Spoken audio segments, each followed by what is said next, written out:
खेती में अनेक समस्याएं हैं। कितनी समस्याएं हैं आप कल्पना नहीं कर सकते। जैसे अभी मैं पूछूंगा कि खेती में आपकी क्या समस्या है, तो आप कहोगे साहब हमारे केले में ये प्रॉब्लम है। आपसे पूछूंगा आपकी क्या समस्या, तो आप कहोगे मेरे चने में साहब उकसा लग जाता है। इनसे पूछूंगा तुम्हारी क्या समस्या, बोले हम तो साहब मिर्च की खेती करते हैं, उसमें बहुत बीमारियां लगती हैं। एक आदमी गाय भैंस पालता है, हम पूछे आपकी क्या समस्या, बोले साहब हमारी गैया में बहुत बीमारी लगती हैं। किसी से पूछूं पंजाब के किसान से आपकी क्या समस्या, तो कह रहा मेरे साहब लड़के को कैंसर हो गया है। ये पूरा संसार समस्याओं से ग्रस्त हो गया। क्यों ग्रस्त हो गया? क्योंकि इंसान ने कभी इंसान बन करके प्रकृति को नहीं समझा, परमात्मा की व्यवस्था। हम दिन भर परमात्मा की, भगवान की बात करते हैं। भाई अलग अलग मजहबों के आधार पर कोई अल्लाह की बात करेगा, कुरान पढ़ेगा, मस्जिद जाएगा, कोई रामायण पढ़ेगा, मंदिर जाएगा, कोई बाइबल पढ़ेगा, चर्च जाएगा। और क्या गलत फहमी है सबको कि रामायण पढ़ने से, मंदिर जाने से समस्याओं का समाधान हो जाता है। कोई कहता है कि अल्लाह ताला की इबादत करने से समस्याओं का समाधान हो जाता है।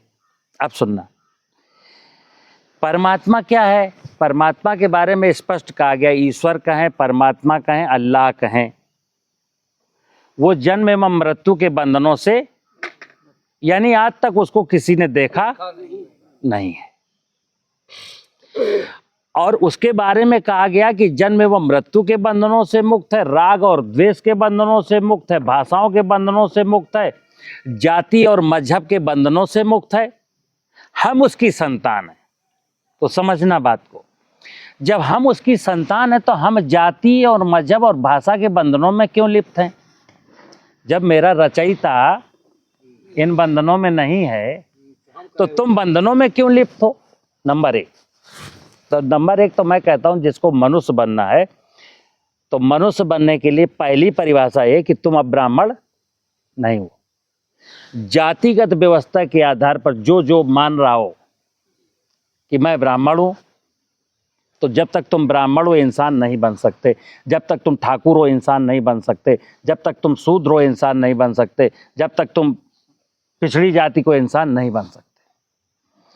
परमात्मा यहां इंसान पैदा करता है यार, ब्राह्मण क्षत्रिय वैश्य शूद्र नहीं पैदा करता। हम अपने कर्मों के आधार पर ब्राह्मण बनते हैं, क्षत्रिय बनते हैं, वैश्य बनते हैं या शूद्र बनते हैं। शूद्र का मतलब है सेवक। सुनना, ब्राह्मण का मतलब है जो बहुत ज्ञानी है, जो सर्वोच्च ज्ञानी है, वो ब्राह्मण। और ज्ञानी का मतलब क्या है? ज्ञानी का मतलब है कि जहां हम रहते हैं परमात्मा की, भगवान की, प्रकृति की जो व्यवस्था है उसका ज्ञान। जैसे कहानी है, हमने अंदर क्लासरूम में बताया हम सब शिव की संतान है, हमारी माता पार्वती है। अब आपने पौराणिक कथाओं में एक किस्सा सुना है कि एक दिन कार्तिकेय ने क्या कहा शिव जी से, हम सब शिव की ही संतान है। दो प्रकार की संतान है, एक कार्तिकेय है, एक शिव है। कार्तिकेय क्या कहता है कि ये बताओ शिव जी, पिताजी, तुम हमको ज्यादा प्यार करते हो कि गणेश को? जैसे कथा जब सुनते हैं तो जरा अंतःकरण से समझने का प्रयास करो, ये कथा क्या कह रही है। कथा मनोरंजन के लिए है कि हमको ज्ञान देने की? ठीक है ना? तो शिव जी के सामने एक विचित्र प्रश्न है कि दो बच्चे हैं, उनमें एक बिगड़ैल बच्चा, जो शिव जी जानते हैं कि कार्तिकेय ठीक नहीं है, लेकिन अब चूंकि उसने प्रश्न पूछा है, पुत्र तो हमारे ही है, तो उत्तर तो देना पड़ेगा। तो शिव जी ने क्या कहा कि कार्तिकेय एक काम करो, कि इस प्रश्न का उत्तर हम आप अकेले में नहीं देंगे, अच्छा नहीं होगा, गणेश को भी बुला लो। तो कार्तिकेय ने गणेश को बुलाया। दोनों के सामने शिव जी क्या कहते हैं, अब एक काम करो, गणेश से क्या कहते हैं? गणेश, कार्तिकेय का ये प्रश्न है कि ये कह रहा है कि तुम्हें गणेश अच्छे लगते हैं कि हम? अब मैं ऐसे उत्तर नहीं दे सकता, तो मेरा एक निर्देश है, तुम दोनों धरती की परिक्रमा करके आओ, और जो पहले आएगा वो मेरा प्रिय पुत्र कहलाएगा। सुनना, कार्तिकेय बहुत तेजी के साथ दौड़े, मोर पे बैठ करके, और धरती की परिक्रमा करके आ गए। और क्या कहते हैं, देखो मैं पहले आ गया, हम आपके प्रिय हुए। शिव जी क्या कहते हैं, थोड़ा सा ठहर जाओ, गणेश को आ जाने दो। गणेश चूहे पे बैठ के गए हैं, ठीक है ना कथा। आप सुनना, ये यहाँ जरूरी नहीं कि मोर पे बैठ के गए कि चूहे पे। हमको जो मिस्टेक कहाँ होती है, मिस्टेक यहाँ होती है कि चूहे पे कैसे आदमी बैठ के गया होगा। तो बस वो पूरी चीजें डिलीट हो गई, क्योंकि तुम यहीं कंफ्यूज हो गए। मोर क्या यार 100 किलो के आदमी को बिठा लेगा? आदमी को मोर तो अपने मुड़ने के लिए आफत पड़ती है उसको। मोर कहीं उड़ते देखा आपने? लेकिन उस कथा के अंदर जाओगे तो कुछ मिलेगा। अंदर क्या देखिए आप। तो कार्तिकेय ने कहा ठीक आ जाने दो।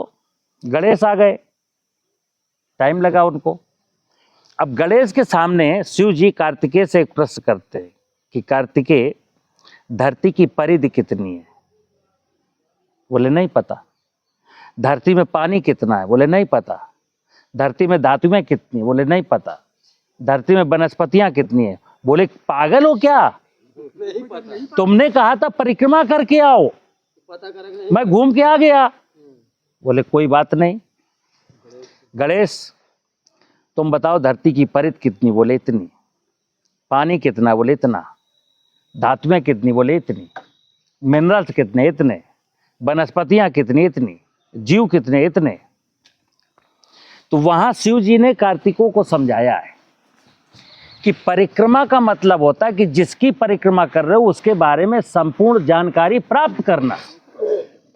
चक्कर लगाने को परिक्रमा नहीं कहते, क्योंकि गणेश को ज्ञान है धरती का। मैंने धरती की परिक्रमा बोली है, तो गणेश जी धरती के बारे में सब कुछ जान करके आए हैं मेरे पास, इसलिए मेरे प्रिय पुत्र तो गणेश ही होंगे। ठीक है, अब सुनना आगे। ये कहानी कहती है कि इंसान को अगर शिव का प्रिय पुत्र बनना हो तो धरती के बारे में संपूर्ण जानकारी रखे, जितनी ज्यादा से ज्यादा रख सकते हो। मैंने वही आपको क्लासरूम में बताया कि ये धरती क्या है, धरती में कितनी नीचे धातुएं दबी हुई है, धरती में कितने मिनरल्स हैं, धरती के ऊपर कितनी वनस्पतियां हैं, धरती के ऊपर कितने जीव हैं, धरती के नीचे या ऊपर कितना पानी है, और इन सब का धरती से, धरती के नीचे या ऊपर के पानी से, धरती के ऊपर रहने वाले जीवों एवं वनस्पतियों से, धरती में पाई जाने वाली धातुओं एवं मिनरलों से मेरे जीवन का संबंध क्या है। अगर मुझे पता चल गया कि इनके बिना तो मेरा जीवन संभव है ही नहीं। परमात्मा ने क्या कहा है, जिसके बिना तुम्हारा जीवन संभव नहीं है उनका संवर्धन करो, उनका संरक्षण करो। संरक्षण कितना? जैसे आज कोयले से बहुत सारी इंडस्ट्री चल रही, अब ये पता नहीं है कोयला कितना है। कोयले के संरक्षण का किसी के नेता के पास, किसी टेक्नोलॉजी के पास वो आइडिया नहीं है। कोयला जब तक मिल रहा निकालते रहो, जब तक मिले। जमीन से जो चीजें जितनी निकाल सकते हो निकालो, वनस्पतियों को जितना काट सकते हो काटो, जिस जीव का जितना दोहन कर सकते हो करो, धरती की फर्टिलिटी को जितना लूट सकते हो लूटो। तो इसी को कहा गया है कि कालिदास जिस डाल पर बैठे उसी को काट रहे, जिस पत्तल में तुम खा रहे हो उसी में छेद कर रहे हो। तो हम, चूंकि मनुष्य का क्या है, बिना धरती के उसका जीवन संभव है। तो हम मूल में क्या है, गणेश जो ये कहानी बताई गई है, तो कहते हैं कि जब गणेश ने सारे प्रश्नों के उत्तर दे दिए शिव को, तो सारे देवी देवता इकट्ठा हुए और उन्होंने इंसान को एक निर्देश दिया है। क्या? मनुष्य से कहा गया है कि हे मनुष्य, तो शिव की पूजा करना या मत करना, ब्रह्मा को पूजना या मत पूजना, विष्णु को पूजना या मत पूजना। तुमने अगर गणेश की पूजा कर ली तो तुम्हारा कल्याण हो जाएगा। क्योंकि वो कह रहे हैं, देवता क्या कह रहे हैं कि गणेश पूजा की वास्तविकता को बता रहे हैं। अभी जब तुमको शिव का, ब्रह्मा का, विष्णु का स्वरूप ही नहीं पता तो पूजा करोगे कैसे? तो गणेश पूजा का पूरा विधान बता रहे हैं कि तुम धरती के निवासी हो, धरती समृद्ध होगी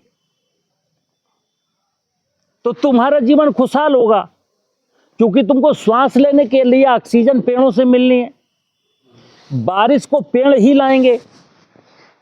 जैसे इस जो हमारा कारोबार देखिए, इंडस्ट्री कैसे चल रही है धरती में, जीव जगत की इंडस्ट्री कैसे चल रही है। पंच महाभूत है ना, सूरज, आकाश, पानी, हवा और धरती। आप देखना कितने काम स्वतः हो रहे हैं। पौराणिक कथाओं में एक कथा है कि ब्रह्मा जी विष्णु भगवान के चरण पखारते। अब कोई सोच रहा है कि विष्णु भगवान समुद्र में नाग की पिंडी के ऊपर लेटे हुए हैं।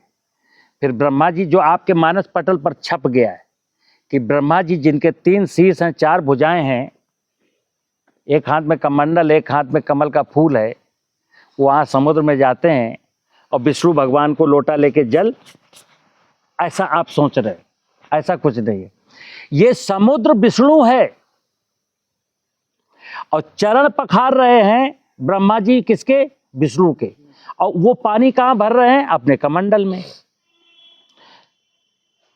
अपने कमंडल में। और विष्णु भगवान किसके चरण पखार रहे हैं? शिव जी के। धरती में जो समुद्र के किनारे हैं तो वो विष्णु है। समुद्र जो है धरती के चरण पखारता रहता है, लहरें आती हैं जाती हैं, आती हैं जाती हैं। जो समुद्र का किनारा है वो शिव का पैर कहा गया है, और धरती का जो ऊपरी हिस्सा है उसको कहते हैं शिव का शीश, हिमालय। और पांव कौन है? जो समुद्र के कोस्टल एरिया में जो धरती का हिस्सा है वो है चरण। तो विष्णु भगवान निरंतर शिव के चरण पखारते हैं, और विष्णु भगवान का चरण पखारते हैं ब्रह्मा जी। कैसे पखारते हैं? सूरज की और आकाश की कृपा से। समुद्र का पानी सूरज की गर्मी से उड़ करके जाता है आकाश के रास्ते से। कहां? बादल जो है वो ब्रह्मा जी का कमंडल है, बादलों में इकट्ठा है पानी। और ब्रह्मा जी फिर क्या करते हैं? जैसे जैसे पार्वती के लिए पानी किसके लिए बरसता है? मां पार्वती के लिए, वनस्पति जगत के लिए। वनस्पति जगत, अगर मां पार्वती जिंदा रहेंगी तभी जीव जगत का लालन पालन हो पाएगा। तो ब्रह्मा जी समुद्र से निकलने वाला पानी जो समुद्र के ऊपर बादलों में था, फिर हवा के माध्यम से, देखिए फिर हवा आ गई, हवा के माध्यम से पूरे धरती में डिस्ट्रीब्यूशन होता है बादलों का। और फिर बरसने का नियोजन क्या करता है ब्रह्मा कि जहां वनस्पतियां ज्यादा हैं वहां ज्यादा बरसना है, क्योंकि जहां वनस्पतियां ज्यादा हैं जीव जगत की माया भी वहीं ज्यादा है। सुनिए, तो मनुष्य का धर्म क्या हुआ? ज्ञानावतार का मनुष्य, इसका धर्म क्या हुआ? इस पूरे सिस्टम को जरा ठीक से समझे, अपने दिमाग से समझने की कोशिश करें। क्योंकि यहां जो पौराणिक कथाओं में लोग आपको सुनाते हैं, जैसे अभी मैं जो बता रहा हूं, वो कौन बताता है? बोलो आप। ये वाली बात तो कोई नहीं बताएगा। ऐसी बातें बताएंगे जो आपको कंफ्यूज कर दें। तो मोर हम गणेश जी चूहे की सवारी करते हैं, यानी कि छोटे रहना चाहते हैं, हवा में नहीं उड़ना चाहते। और कार्तिकेय हवा में उड़ने वाला आदमी है, वो जमीन को देख ही नहीं रहा। एक ज्ञान और कहता है। अब इससे क्या हुआ, अब एक शिव की कहानी में और आता है यहीं पर। शिव जी के गले में नाग की माला है। आप शिव जी की पूजा करते हो, नमो शिवाय का जाप जपते हो, लेकिन सांप दिख जाता है तो लाठी मार देते हो। शिव की सवारी नंदी है और बैल हमने बेची डाला, छोड़ दिया।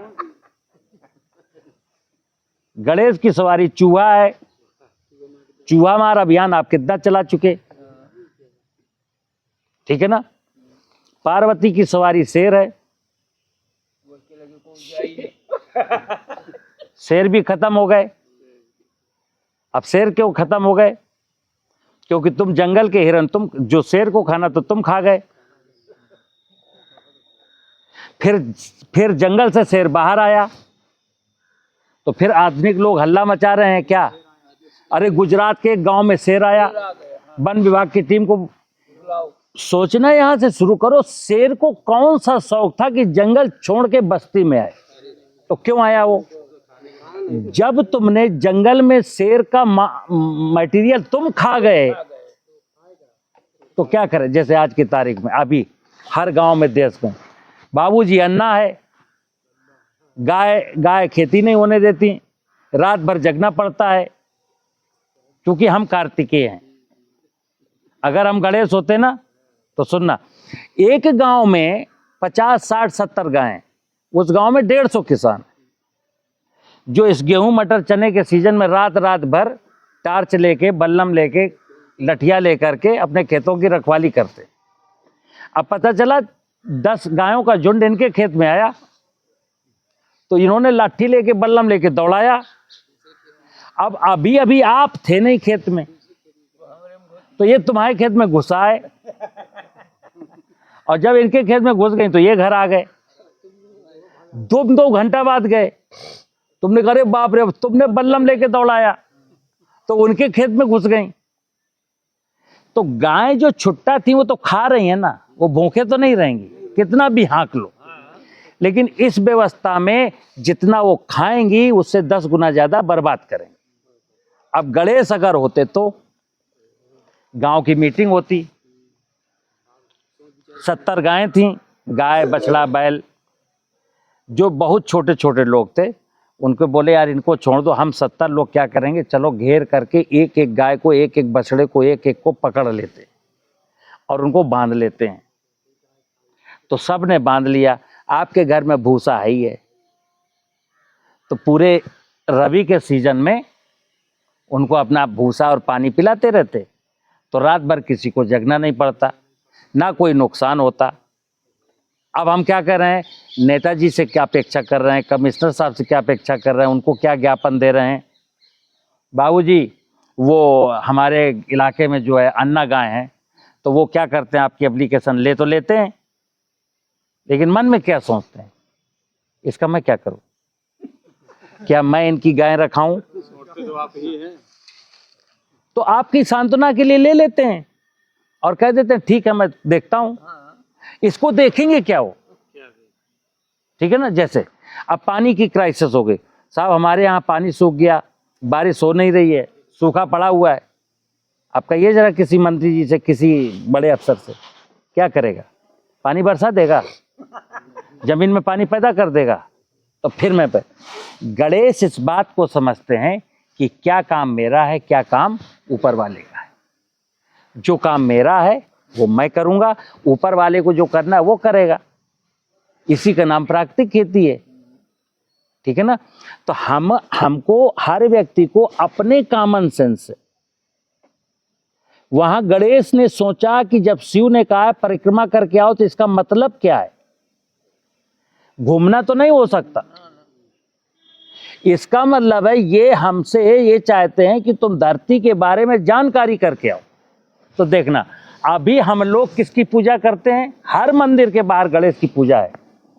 हर मंदिर के पहले गणेश जी स्थापित हैं, तो पहले उनका पांव छूते हैं, एक लड्डू उनको रख देते हैं, फिर अंदर जाते हैं, फिर 10 लड्डू शिव जी को रख देते हैं।